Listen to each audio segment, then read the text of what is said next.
My name is Rico, the Dungeon Master for Season 3, the restoration of the 12 Olympians. This season, we'll find our heroes traveling back to the lands of Eris and Enyo within Harmonia, as they adventure through and see what they have accomplished and completed by restoring the 3 fabled relics, the Sickle of Kronos, the Golden Apple of Discord, and the Robe and Necklace of Harmonia.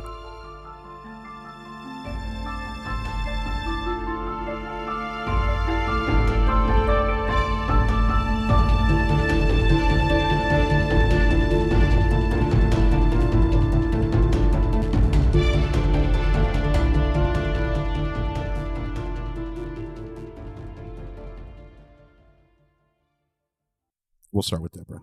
I am Deborah, and I am playing a human rogue named Neith. Her name is Neith.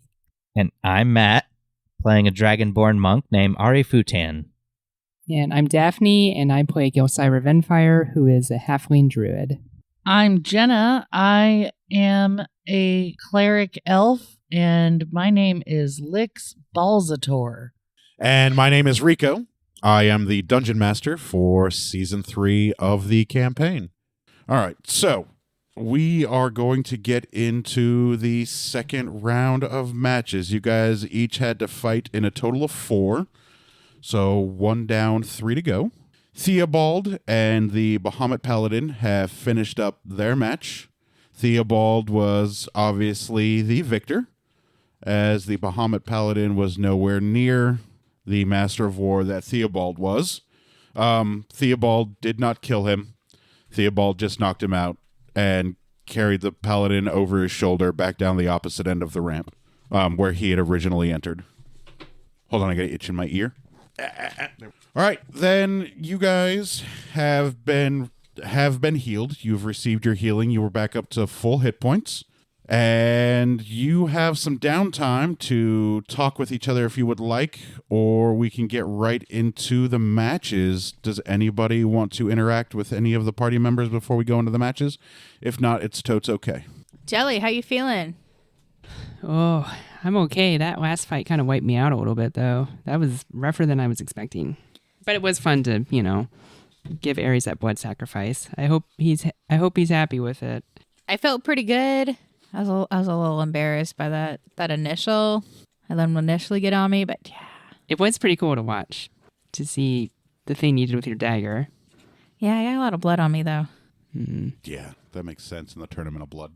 Did you all see my epic battle with the monk guild leader? I felt like I couldn't even keep up with you guys, honestly. Oh, yeah, we were punching. Like, I was trying to, and I'm like, what is happening? Like, that is just, like, some insane kung fu action I've never seen before. She was awesome.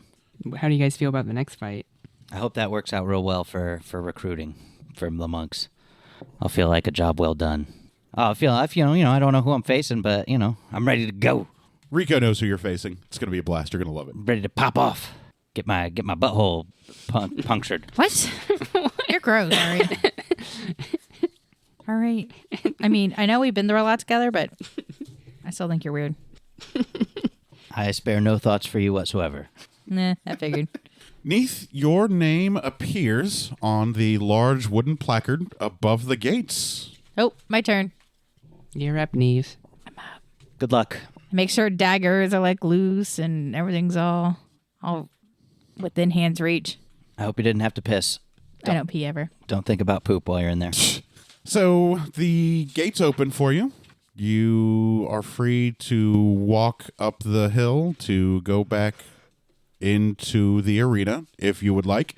There is, again, a raucous cheer as your name is announced across the arena. Despite a lot of these people not knowing or ever seeing you before, everybody is super excited that you've won them, the first card on their gambling ticket. And then up from the other end of the arena, the gate opens. There is a loud cheer. And walking up the hill, you see a tall, slender drow woman with plate mail, a shield, and a big battle axe. She has no helmet. This looks like Minerva, the leader of the Fighters Guild. And she raises up her arms, her axe, and her shield, and she is just playing to the crowd. There are some people that are throwing roses down at her and other flowers, and the crowd is just going wild. The gods are also cheering for Minerva, as she is probably at least one of their favored. And she points her axe at you, and she screams from across the arena, "Prepare yourself. I will not go easy on you."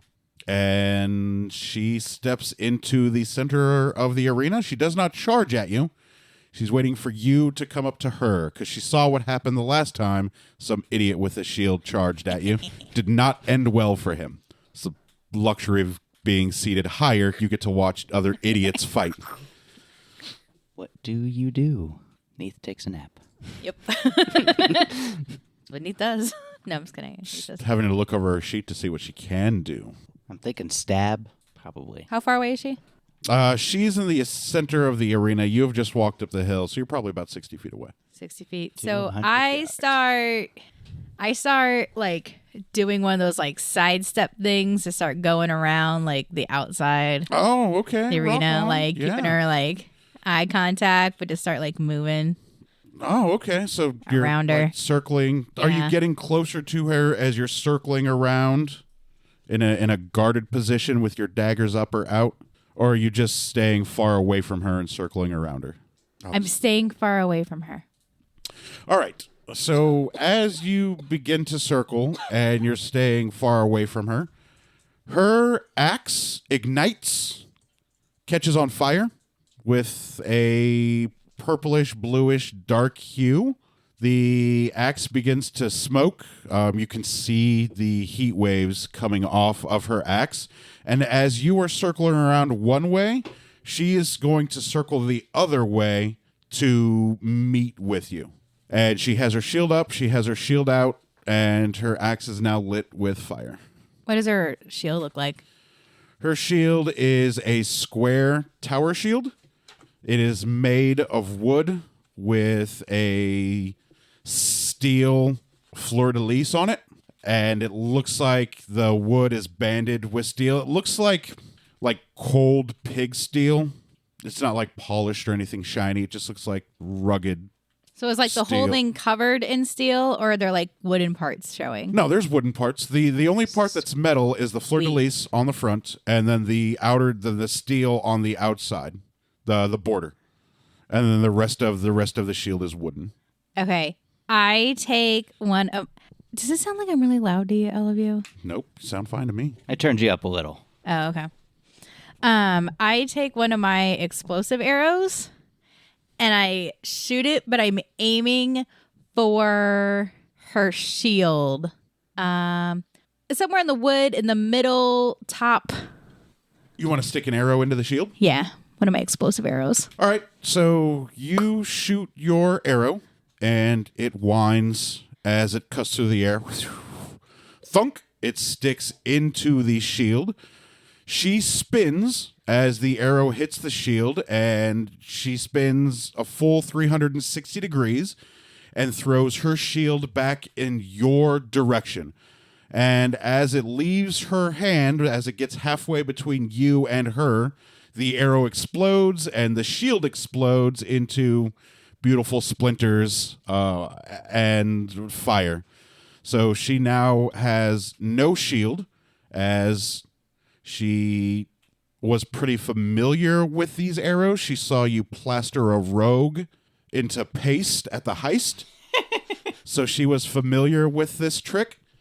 And as she continues her spin, she throws her axe at you. And the axe is whirring as it cuts through the air, leaving behind it a trail of smoke and a trail of fire. It's like a tracer of fire as it left her hand. So the axe is spinning at you horizontally, and behind the axe is a trail of fire. Oh, man. Spin it horizontal? Nice. So it's like Yeah, doing, not vertical. It's like Nice. a boomerang. Yeah. Nice. like a boomerang. How far off the ground is it? Probably waist height for Minerva, so probably 3.5 feet off the ground. Hit the deck. Inspect the deck. Oh no, I'm gonna do something fun because this is all about fun, right? Yeah, it should This absolutely should be be fun. fun. Life I'm is about gonna fun. run towards it and then slide underneath. Oh, okay. So you're Towards running. her. You're running towards her, and you're going to slide up under the axe. Slide up under the axe and try to get as close as I can to her with my daggers. Ooh, try to lick the axe as it goes over you. You can get as close as you want. Okay, yeah, you well can, you that's can my dash goal. in. Are you wanting to is- get in a melee range? Yeah, pretty much is to go slide under the axe and then come up with the daggers. So you successfully run under the axe and drop to your knees and slide in the dirt. I imagine there's this whole Matrix-like scene where you bend backwards to get as low to the ground as possible. That's Neith right there. Minerva looks surprised. She did not anticipate you engaging her. She expected you to dodge out of the way or run away. So her eyes widen, and you can see the whites of her eyes as you are there in front of her with your daggers out. She was caught off guard and was not prepared for you to slide under to attack. So you are free to hit her with your daggers if you would like. Sweet. All right, so I'm hitting, if I'm sliding under, probably the easiest places would be like her middle. Yeah, it's just plate mail. Yeah, The daggers could probably stab into it. into it. So going for like one on either side. Sure. That lower torso, looking for something vital. So I've got, twisted in left, fates in right. Yeah, those are such cool names for those daggers. I'm so happy. I love those things so much. They're my favorite magic weapon in the game. I made them all myself. I'm proud of myself. So you stab into her plate mail with your daggers. Normally, this would have absolutely gone through the armor because you were just cut straight in. You weren't slashing, you were stabbing in. She was quick enough to grab your wrists as you put the daggers into her armor. You felt like it almost pierced flesh, but she is a significantly higher level than you and a little bit faster. She is the leader of the Fighters Guild, after all. So she grabs your wrists, and she's preventing you from stabbing into her midriff, and she lays a thunderous headbutt directly onto the bridge of your nose. Oh. I keep getting hit in the head. There is a loud ringing and a crack as your nose is now broken. You can feel and taste the blood as it's coming down your lips and down your chin. It's not the first time. No, probably not. And she continues holding on to you because she's going to follow up with another headbutt. The headbutt's only going to do 4 damage. So it's not a significant amount of damage, but she has bloodied your nose, and she has so far stopped you from stabbing her. Okay, so she's headbutted me, And she's holding on to your wrists. and she's holding on to my wrist. Yes, you are grappled. So then I am going to, swing my leg up to come up underneath. That is exactly Chin. what I was hoping you were going to do. Yep, because your legs are free, and you are an assassin rogue. You are pretty dexterous. So you put quite a large sweeping kick upwards into her chin. You hear a loud crack as you imagine you've probably broken her jaw. And she lets out a loud cry as her jaw has now been broken. And she lets go of your wrist. And she stumbles backwards. You still have your daggers because you were holding on to those pretty tightly. So the daggers rip out of her armor.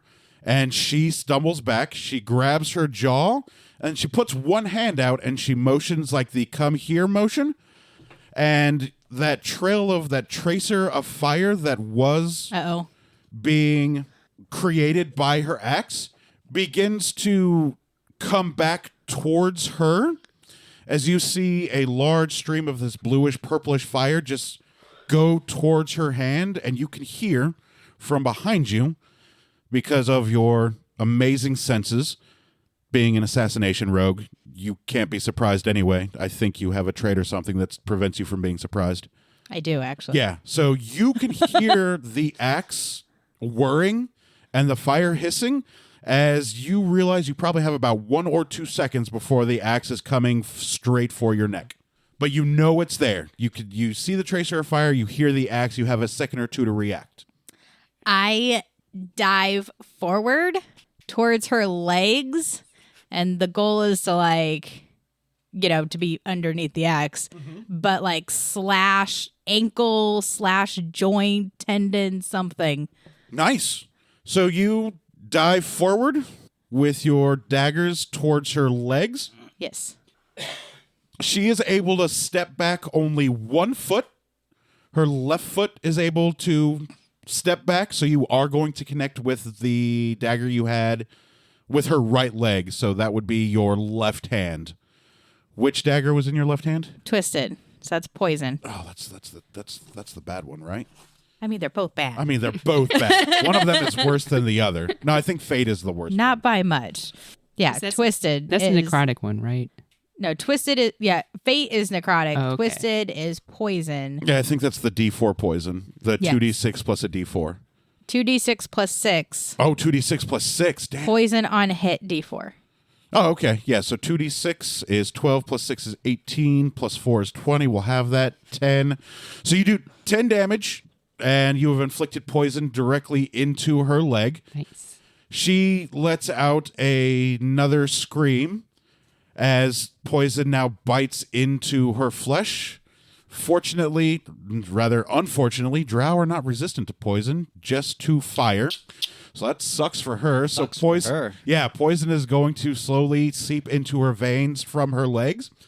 Oh, shit. As you slashed at her leg, the axe that she had comes back to her hand, now fully engulfed in the purplish blue fire, and she slams the axe down towards you. You can roll to the left or to the right, but you dove forward, so you were kind of prone, or you could probably do a back handspring. Those are about your only options, or you can take the hit from the axe. I guess in my head, I imagine, like, because I'm diving forward, that I'm just going to continue rolling. Oh, you So wanna I roll would, through? yeah. Oh, So I okay. continue rolling, I guess, toward my right. Sure. Okay, so Yeah. you're going to roll through? Yes. All right, so the axe misses you narrowly. You can feel the heat from the fire. This is a pretty uncomfortable heat. It is reminiscent to the heat that you felt when you were in the underworld. This is very likely some sort of hellfire. So the axe narrowly misses you. It cuts a hellfire. couple strands of your leather armor, like off of your shoulder. And you can feel some of your hairs singe. So good news is you avoided the axe. Bad news is you don't avoid the explosion of hellfire when the axe hits the ground. So from where the axe hit the ground, there is a large circular fire that emanates from the impact point, and you're going to take considerably less because of your evasion. You're only going to take 4 more damage from the fire. And Minerva, having missed you, is going to have to take a second to grab her axe up out of the ground. She has exposed her back and kidneys to you as you continue to roll forward and through and not to the side. So you fuck. have, Where's her pancreas? we'll at? say you can have an assassination strike on her right now because you are behind her with your dual daggers. Oh, you may drop her right here. Would you like to pull your punch? You don't Yes. have to. Okay. Yes, I'm going to pull my punch. But I'm gonna go, yeah, dash in, and Yeah, I figured. because I've got to, like, roll up onto the feet, dash in. So as she is Dashing and dashing. grabbing her axe out of the ground, she lost sight of you for just a moment. Ooh, fatal. And Does that because mean she the lost, sneak yes, attack? yeah, this is what I said. This is where you get your sneak attack bonus. Because she lost sight of you, you were behind her. You get your sneak attack bonus with both of your daggers. What's your sneak attack up to? 66 at this point? 76. Oh, 76, and then 2d6, and then 3d6. plus 6 plus plus 6 4 plus 4 plus a D6 D4 plus another and a D6. D4. So We doing half damage on everything? 10 D6s.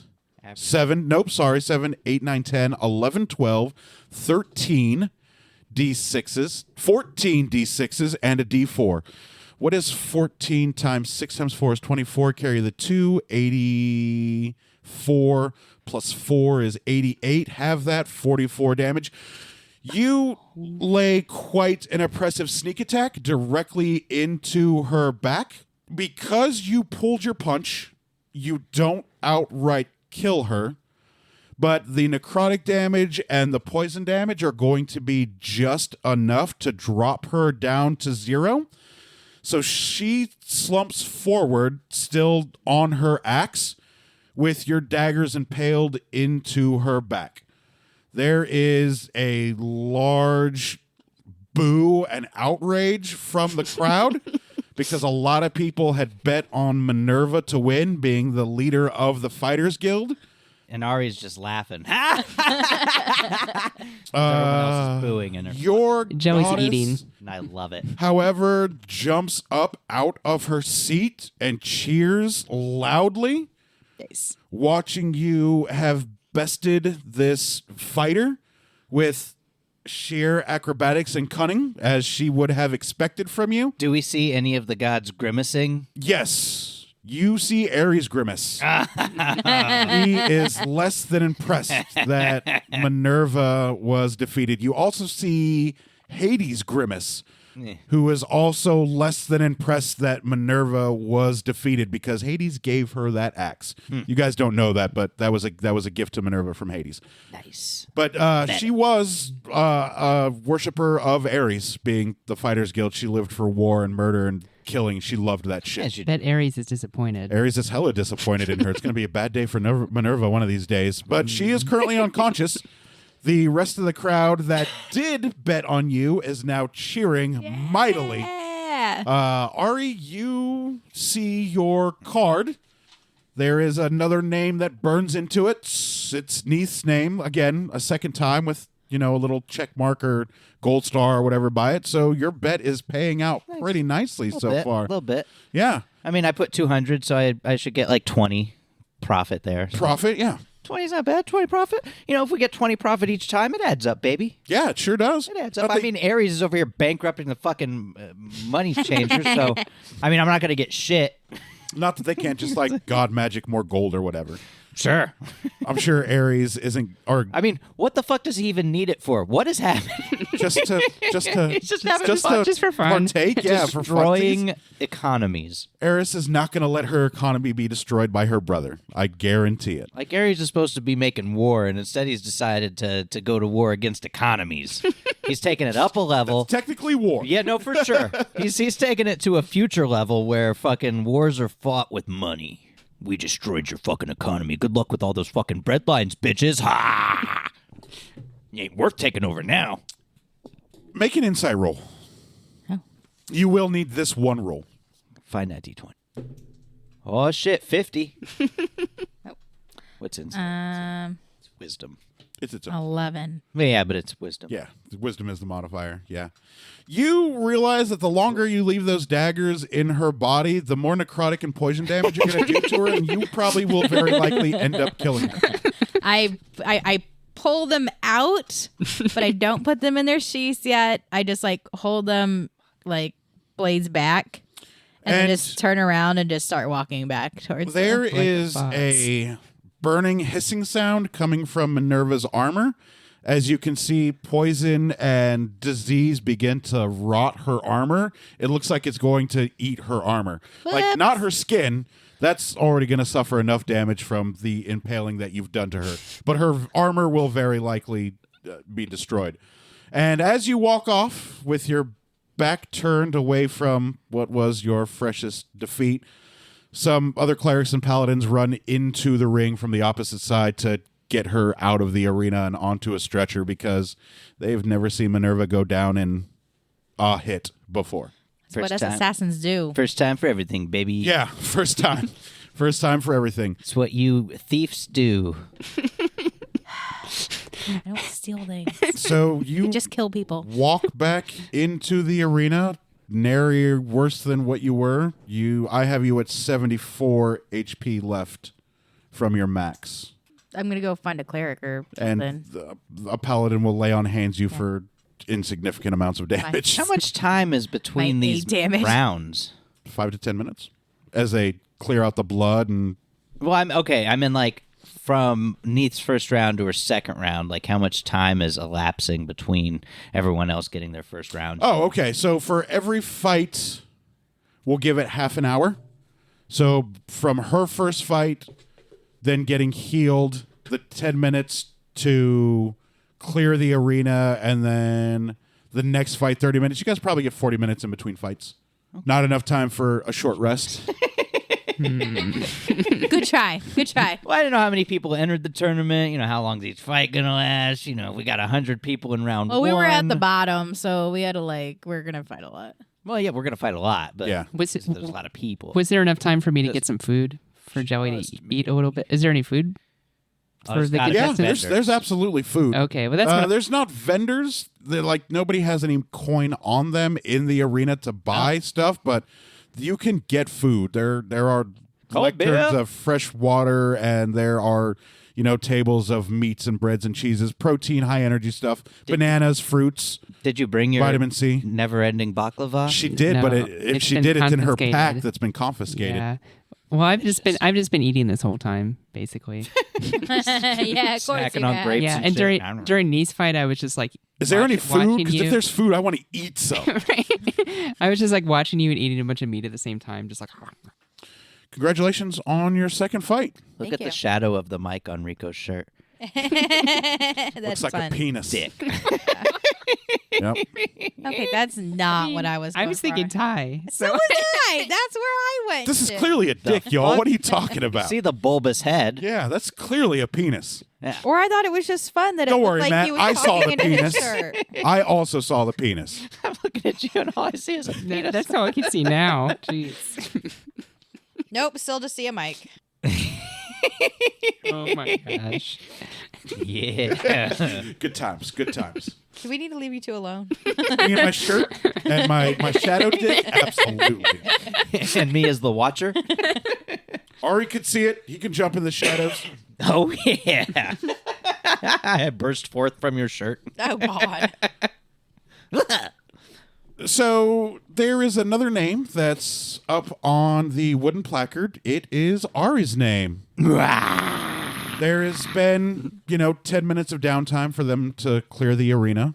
You waited, 20 minutes for Neith's fight to be over 20, 30 minutes. And your name shows up. Ari Futan. Nice. I give it a roar. There are some other Dragonborn that roar with you. Nice. You hear Martel from the other end of the arena roar with you as well. Because, he loves him some Dragonborn. that's fun. There's not very many. Your little tiny dragon pet roars. Nice. Little Still hanging out back hanging there. out in the hood, yeah. He roars too. It's a little tiny baby roar because he's a little baby dragon. Aw. Also, he doesn't want to be confiscated, so he's staying hidden. And there are probably maybe 2 or 3 other Dragonborn total. You, Martel, your baby dragon, and 3 other Dragonborn in this entire arena. So there's not very many. It's very rare to find another Dragonborn because a lot of them are off, in their dragon clans and things of that nature.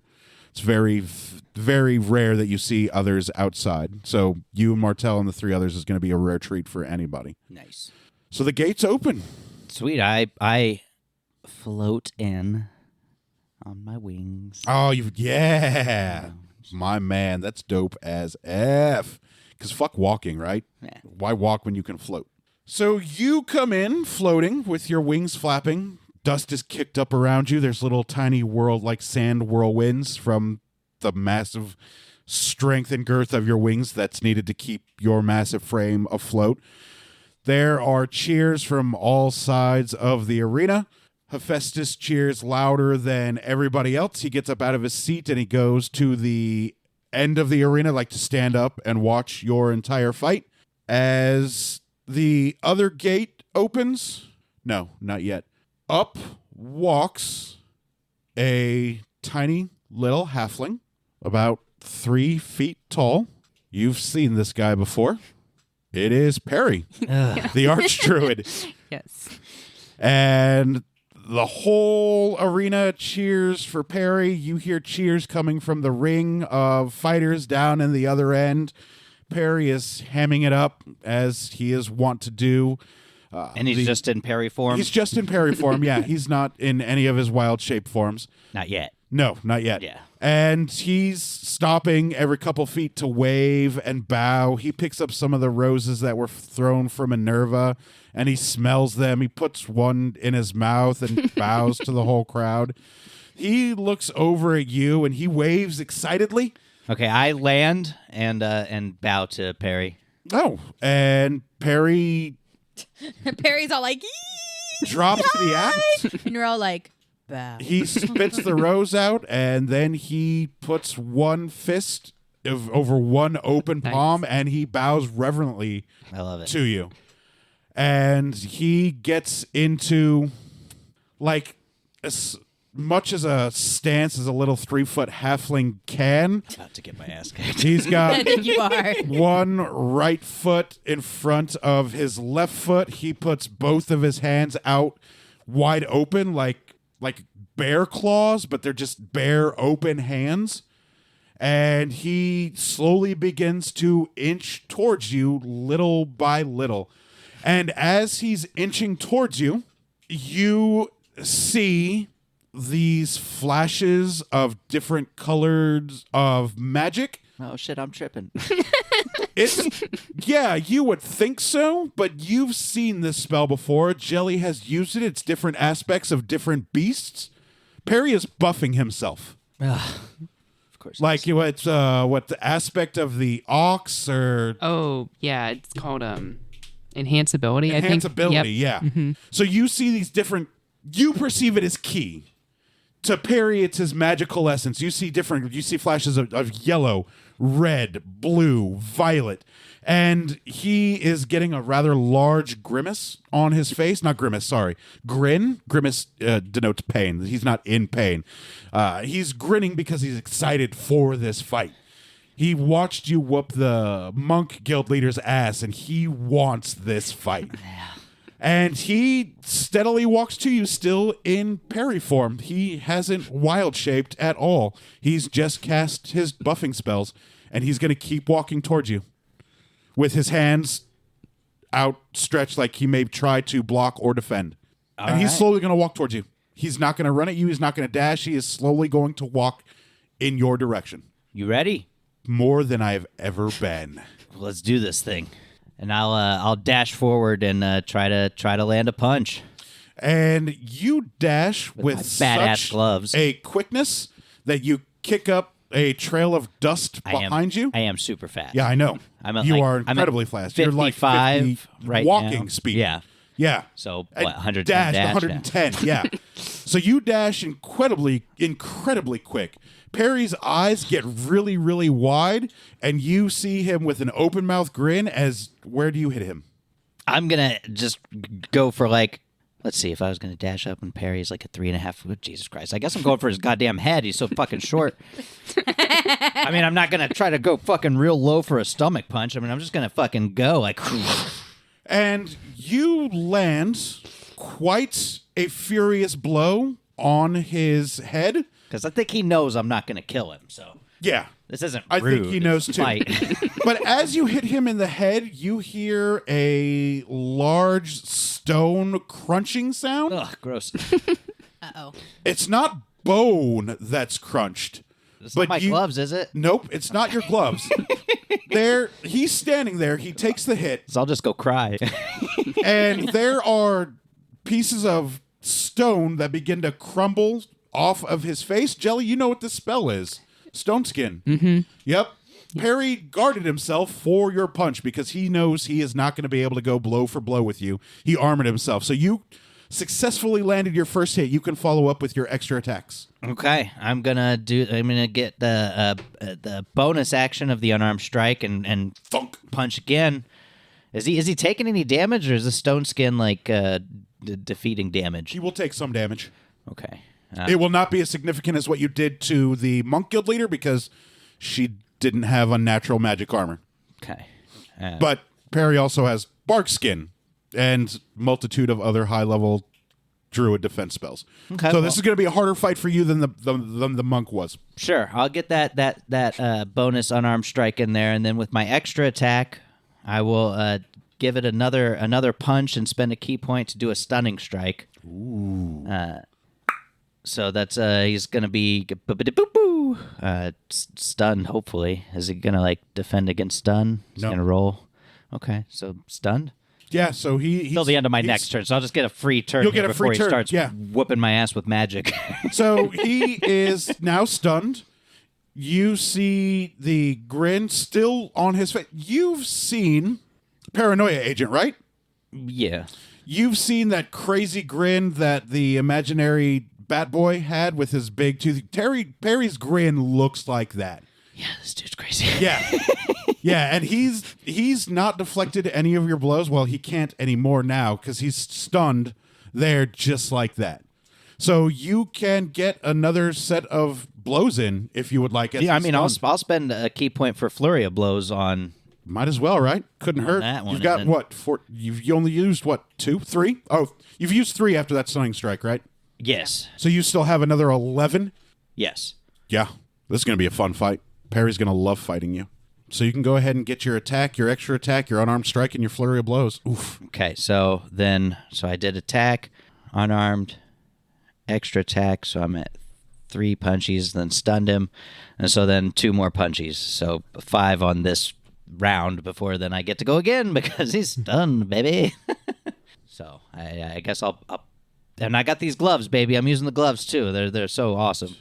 So I'm gonna punch again, and then hit that. It's gonna punch him down. Yeah, do what I can while I can because he's gonna magic my ass soon, and then I not have a lot of defense against magic. So, I mean, well, I got things here and there, but nothing great. So what I do? 5 punches the first time, and then I guess I'll do punch, unarmed, extra attack. Might as well get the extra flurry of blows in there while I can. So 5 more punches. So I mean, does he take any damage from Yes. my 10 punches? Yeah. That He is going do. to take. He's going to take 35 total, Okay. thanks to his magic that he has, that he's buffed himself with, in the armor that he shielded himself with. Because normally that would have been 110. He's got. 140. He's got. Halved would have been 70. Halved again, 35. So yeah, you did a significant amount of damage to him. I mean,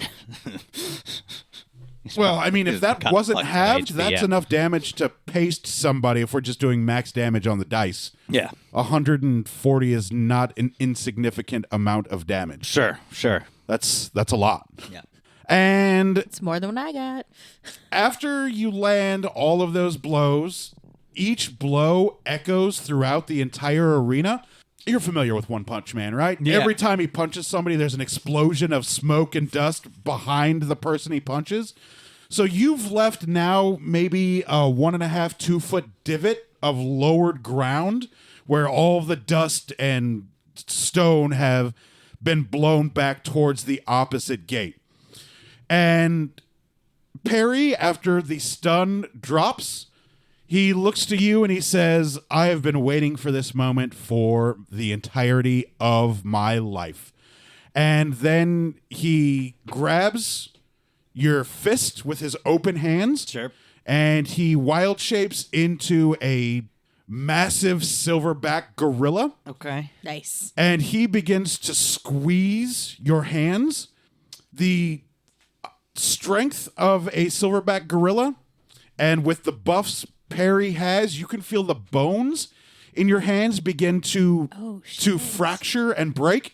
Not compound fractures, not going to break out of the skin, but hairline fractures. You can feel it in your hands and in your fingertips.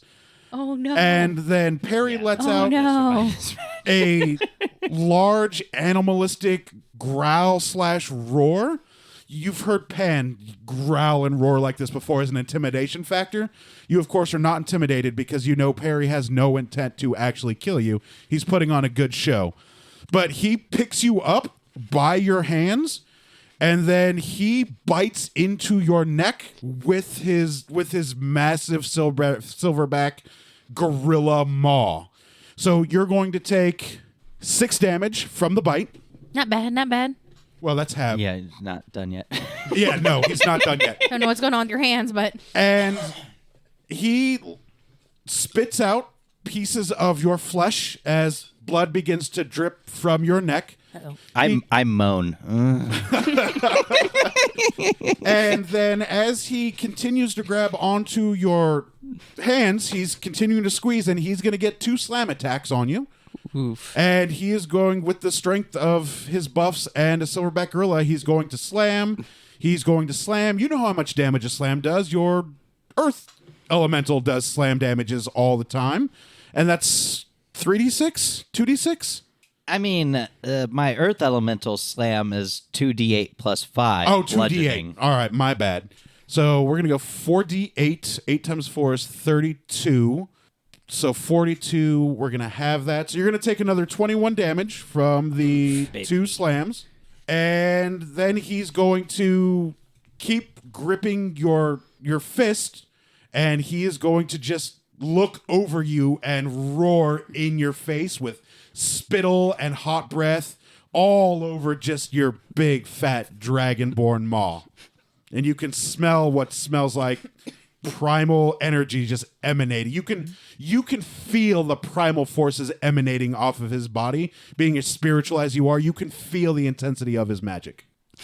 Is it my turn then? Yes. Okay. Yeah, he got the bite and the 2 slams. That's all he can do. He's still holding onto my fist. And he's still holding onto your fist, and he's gripping and squeezing. Like he's trying to break your hands because he doesn't want to get punched again for another 140 damage halved. Okay, I hit him with my breath weapon. Then I'm Brilliant! right up in his fucking Oh, face. that's awesome! Got my fucking hands. Just let's do this. Like, So that's awesome. That's amazing. So good. So good. So you. don't grab a dragon and I fucking imagine you roar back at him. I see this in my head with you on your back, with him gripping your hands. You roar back in his face, and as you do, smoke erupts from your nostrils and your mouth. And his eyes get wide because he can see the orange fireball coming up from your throat. He's not fast enough to do anything about it. He's in a strength form, not a speed form.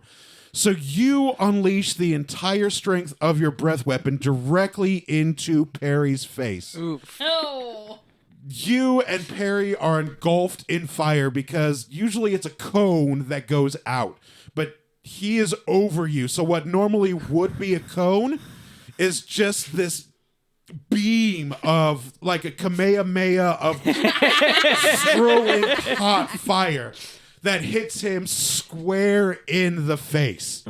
He lets out an enormous roar of pain and puts his hands over his face.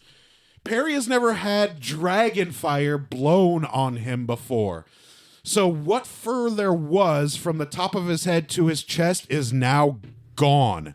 Oh, and it smells gross. All you see is 3rd-degree burned silverback flesh, and Perry is on the ground convulsing in immense pain as you have burned like the top third of his body. And that's all he's going to do this turn is roll on the ground to put this fire out. I mean, I've got extra attack still, so even with using breath so weapon. you can get up and punch him while he's on the ground. I'm going to do that. Hit him with that. How are your hands doing, though? They hurt. They hurt. They hurt bad. But, got to power through, baby. You don't get to level 14 and be a badass monk without breaking a few hand bones once in a while. We punch shit. They're hairline fractures. I mean, they're not compound fractures. They're still there, but It hurts. But Oh, I'm God, hoping it hurts. I'm hoping I can get healed someday. it hurts. Yeah. So I'm going in for that punch, and I'm going to spend the key point to do the flurry of blows and give him 2 more. So 3 punches. I'm watching this and I'm like, go Ari, but then I'm always like, oh I'm confused. Oh, I don't know who to root boyfriend. for. Yeah, My fuck boy homie. Let's go. Come on. I'm having very divided feelings about this. No, I don't blame you. Perry's cool as fuck. I love Perry. He's one of my favorite NPCs. So that was 3 hits. Yeah. So 8 times 3 is 24, plus 6 times 3 is 18. So that's 44. Halved is going to be 22. Halved again because of his buffs is going to be 11. Yeah. Perry's still kicking. Well, Finish this. he's going to have so much HP from his animal forms. Yep. As you've known, Jelly never at her base HP. And This is an unwinnable fight, but I'm going to make it he's level 20, right? fun for everybody. 25. So he could wild shape forever, Yeah. basically. And he can cast crazy, ridiculous spells as well. It's an unwinnable fight, but So, we're are gonna you have on a good top show. of him, punching him? Yeah. All right. So, as Perry is... I can't even like fly away to get distance because it's just wild shape into something that can fly, and fly. then we're going to be in an Yeah. aerial battle, and it's He could like be a it's dragon. fucking Christ. Really. So, How about Perry, shut up over there? Sorry. he's not sorry, going to pull sorry. out. He's not going to pull out any mythical creatures. Perry's not going to pull out mythical creatures. He's not trying to kill. He's just trying to put on a good show for people. So you're on top of him. You feel his bones and his skin begin to... You've been inside of a jelly before, right? Oh yeah. So you feel like that time you felt on the beach in front of Pelicanton Oh, one time ago. as Perry amorphs into an acidic jelly. So you now have lost the ability to breathe. I love As that. you are now Let me out. inside This is not a dance. dance. I'm begging for help. I'm screaming for help. inside the middle of an acidic jellied cube. You can start to feel, you don't feel the heat because you're resistant to fire, but you know that acid is going to slowly start burning into you. And as he has engulfed you in this gelatinous cube form, it is getting very, very difficult to breathe. You feel like if you were to exhale, it would only get worse for you. How long do you think you can hold your breath and fight your way out of this gelatinous cube? About 2 minutes. I think you can hold your breath for 2 minutes too. So you're going to take 4 acidic damage. Just 4. Only 4. Not much. And you can now begin to struggle your way out of this acidic gelatinous cube. Sure, you don't need to wait for Pan to come with this. I try to get out of the acidic cube. He turned himself into a goddamn acidic cube. Yeah. Unreal. Perry. Jesus. What's that skill, that magic spell you just picked up? You got it at 14. Reverse gravity? No. The one that lets you anamorph into Butt whatever. sense. Oh, that's polymorph. Polymorph. But that's a level 4 spell. Yeah. So he polymorphed into an acidic cube. Good times. All right, so you begin to swim out. You're only going to take another 4 damage. So I got you down to 66. Yeah? Okay. And it's only going to take you 1 more turn to get out. You can swim out Okay. if you want. I do that. All right, so as you exit, you take another 4 damage. You're down to 62. The frayed ends... Nope, actually none of your clothes are singed. They were all made by Hephaestus. That's right, baby. So, no, there is no acidic singeing on any of your clothes. I love that. Thank you. Yep. So your gloves are still intact and your cloak is still intact. Your little dragon friend flies out of your hood. He does not like being encased in acid. Oh, So, yeah, he's fine. Okay. He's fine. He's got enough hit points to survive, 12 points of acidic damage. So he flies away towards... He's going to fly towards Hephaestus. That's good. I was going to say, go to Hephaestus. Yeah, he's going to fly away towards Hephaestus. He loves sit, us. sit with Hephaestus. And Hephaestus... You're going to see this. Hephaestus is going to see this little baby dragon, and his eyes are going to light up like a child on Gonna Christmas. love it, yeah. And he's going to be like, oh, a little baby dragon. Yeah. And he's going to want to hold him and Gonna pet be him. so happy And the about little dragon will go to Hephaestus and let Hephaestus pet him and hold him. He's still your dragon, but Hephaestus loves dragons. And then Perry is going to unshape from the gelatinous cube into a form you've seen him in more than enough, into the big, massive Kodiak bear. He fluidly shapes, like the acidic cube melts into the dirt, and as it reforms up, it is a big, snarling Kodiak bear with glowing red eyes, claws that are, 8 inches long, big, huge canines, and he's going to lunge forward lean forward at you and roar, and his lips are gonna like wiggle like that, as you see in cartoons, bears when they roar, their lips and shit jiggle. And then he's going to wait for you to approach. He looks no worse for the wear, despite the damage you put on him, because he has essentially an infinite amount of forms. Ari would lose in a fight to Jelly for sure. He's gonna lose in a fight to Perry. That's gonna happen. Okay, so Ari's kind of desperate at this point. Sees that he's not gonna win this fight, so it's time to pull out all the stops and get creative, and have some fun and put on a fucking show while he. That's what Perry wants goes to do. Down. He just wants to put on a show.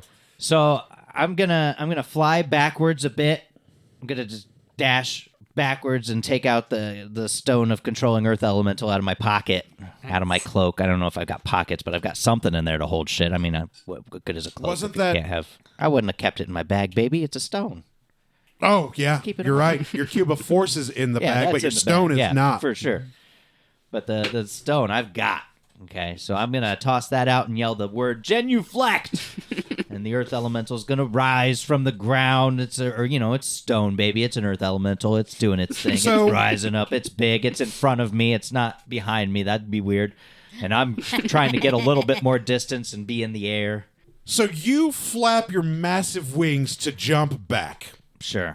I imagine that's how you would. To Rico, that's how you would do it. Just as a dragon, you would flap your wings forward to propel yourself backwards. And as you jump back, before you land, you yell genuflect. And then the earth and the sand begins to crumble. And then as you land from your jump, your glide backwards, as you land, the same time that you land, your earth elemental shoots up out of the ground. I don't know how familiar you guys are with comics, but some of our listeners may be familiar with comics.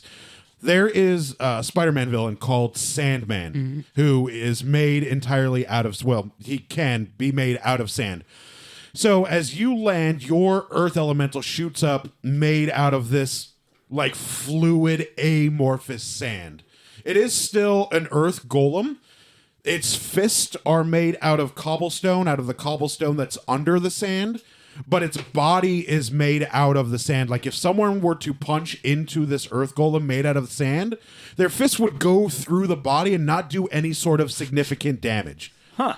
Because that's the element that was around when you summoned your golem. It had sand and stone to work from. So its face has like this helmet made of gray cobblestone that has points like a skull would be over an amorphous head of sand. Its body is made of sand. On each of its fists are two massive stone gauntleted fists that look like they're your dragon claws, but your fist closed up. So you can see little stone nails. But I say little, they're not little. It's a massive earth elemental. And then it has boots made out of dirt that come up to its shin. Boots made out of the cobblestone that come up to the shin.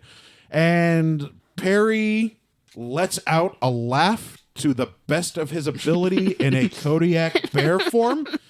And he gets on all fours and he charges your earth elemental. Like straight for it. Okay. I mean, does the earth elemental get to Earth attack? elemental and you get to attack. All right. So the earth elemental is going to do a slam attack. Slam. It's multi attack, yeah. Slam. It's 2d8 plus 5, so 16, 21 per halved is you call it. Call it 12. 10 or 11. We'll call it 12. So your earth elemental slams directly onto Perry's Kodiak bear back because it's a big, massive Kodiak bear. It's not going to miss. None of your guys' attacks are going to miss because this is all storytelling, fun time. This is what I really enjoy. And you hear some cracking as it sounds like your earth elemental may have broken a couple of Perry's ribs. Well, In the his- bear's ribs. Right? Bear's ribs, yeah, in his Kodiak Tricky form. ass fucking druids with your shit. But he continues to dive forward through the sand body of your earth elemental. And as he dives through the sand body of your earth elemental, There is a large Kodiak-sized hole in the chest and body of the amorphous sand earth golem, and you can see through the hole where Perry had launched and taken off, there is a fire elemental that spawns. Of course. And the fire elemental begins to get into a gridlock with the earth elemental. So your earth elemental is now currently fighting a fire elemental. And Perry lands directly in front of you. He doesn't attack because he summoned the earth elemental, but he lands directly in front of you and stops. And you see a big grin on his face, and he winks one eye at you. I give him a smile. I mean, I know what's happening here. I know the fucking score. I can't best a druid. It's your win. It's your go. I don't know. I shouldn't have been able to best the head of the Fighters Guild. I mean, come on. You assassinated that bitch. That's entirely different. I mean, if he breaks my concentration, this whole fucking stadium's in trouble. Well, he stopped directly in front of you, and it's your attack. Okay, well, then I'm going to try to break his concentration, I guess. I don't know. I'm going to punch. How many times are you going to punch? I'm going to punch him, let's see, 3 times. So that's attack, bonus action of unarmed attack, and then extra attack. So your first punch lands directly in between his eyes. You see him go cross-eyed for a second, and he unshifts from his Kodiak bear form. The second punch hits him mid-chest as he was shifting out of Kodiak form. The third punch is a follow-up directly to his chest as it shoves him backwards into your earth elemental. And he hits the back of the earth elemental. There is a soft thud as a little bit of sand flies. You see your earth elemental do 2 large smashes. There is a large eruption of fire as the crowd watches your earth elemental completely deform the fire elemental with brute physical force. There is a large circular explosion outwards. Your sand elemental protects you and Perry from the eruption. And then there's a large crack of thunder as heat, thunder, heat, lightning, or whatever, as the earth elemental is dissipated. Perry looks up at you, and he winks, and then he drops his head down. And he sits there. It looks like Perry is conceding the match to you. He's not going to attack you. He's going to feign being passed out. Okay, I'm gonna just, I don't know, nudge him? Just poke him to see if he reacts. Oh, yeah, he's like, no, you win. Oh, okay. Then I unsummon the earth elemental, and so as you unsummon the earth elemental, it falls back into the arena. The earth elemental was holding Perry sitting up, and as the earth elemental is unsummoned, sorry. Well, he was sitting. He just falls backwards. Well, I mean, it's only like 1.5 feet for the half of his body to land backwards. But he lands backwards, and he whispers to you with his eyes closed, but so only you can hear it. He's like, that was a really good fight. I whisper back, there's no fucking way I ever win against you for real, though. No, never. Yeah. Never in a million years. No, but I have other things I would like to do other than fight you all day. Okay. And then he's going to smile his stupid, goofy smile, and he's going to wink at you one more time, and then he's going to over dramatically, he's gonna go and stick his tongue out of his mouth. And then the crowd is going to let out a loud eruption. Oh, Ari beat Perry! Oh my gosh, the upset of the century! Goddamn insane, I love it. People are ripping up their tickets and cursing and throwing them into the arena. Perry is chuckling like a madman to the best of his ability as someone who's pretending to be passed out. And you are free to leave the arena. A couple other druids will come up from the other side to grab Perry. They're going to, nod at you and say, hey, good job. And they're going to, because No, there's no way you could beat Perry. No, yeah, he I'm can just gonna- infinitely shift, and he has infinite HP at that point. I'm just gonna walk out of the whatever. Oh yeah, circle Hephaestus arena, is just screaming wildly. He can't believe you beat an archdruid. He thinks it's the most amazing thing in the world. Athena and Artemis are like, oh god, of course, Yeah. Perry threw the match. Yeah. And Hephaestus is like, no, he didn't. There's no way he threw the match. My scion whooped his ass. He is my favorite. And the little dragon is like blowing little fireballs, like trying to, make Hephaestus' point. Like, yeah, he's the best. I'm just gonna raise my arms in the air as I walk out of the arena. Just And the crowd will cheer for you. People will boo for you. But yeah, the match was kind of thrown in your favor because Perry knows there's no. Actually, if Perry hadn't lost to you, nobody would have beaten Perry. oh no, yeah. Nobody. No, this is insane with all those wild shapes and Yeah. only taking damage in those forms and can shift back to the Yeah. form that didn't take any damage. It's insane. Yeah, it's Perry insane what Perry you people doesn't can want to do. fight, 2 more matches and win because this is your guys' story. This is Rico saying to the players. This Is is there a your way to guys' like knock story. him out in a shape so that he can't like concentrate to wild shape? You don't need to concentrate to wild shape. You don't. Yeah. But I mean, Yeah. if you're unconscious though, Super can you cheat wild mode. shape? No. Mm-mm. No. So, like, if is there you're a way to unconscious- like get you to a point like knock you unconscious? Yeah, could you knock out a wild shape? Yes, you just did Yeah. it to Perry. Oh yeah, I just did it to me.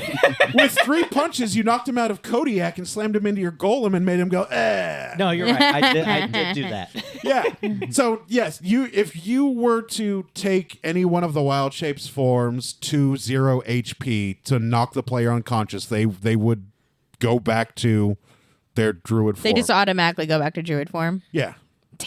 Side note: we are at time. And they if you keep wanna... and they keep Already? they keep the Yeah. hit points they had before they wild shape. Shit. Wow. Wow, okay, and that'll do us for this episode of Some Would Play. Please listen next week as Jelly begins her second match of the Tournament of Blood. Thanks for listening, everybody. We hope you had as much a good time listening as we had playing. We'll see you next week. Bye. Bye.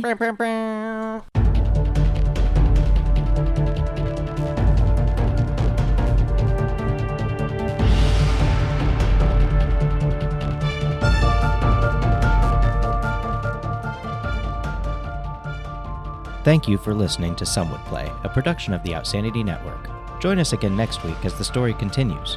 Find us online at www.somewouldplay.com and be sure to follow us on Facebook and Twitter at Some Would Play. Deborah is at Sanyataki. Rico is at R1C0. Jenna is at Jenna Toll. Daphne is at Dafterthought, and I am Psychedelic M. If you enjoy the show, please tell your friends and share it with others. And remember, in real life, you needn't roll for initiative, so just seize it.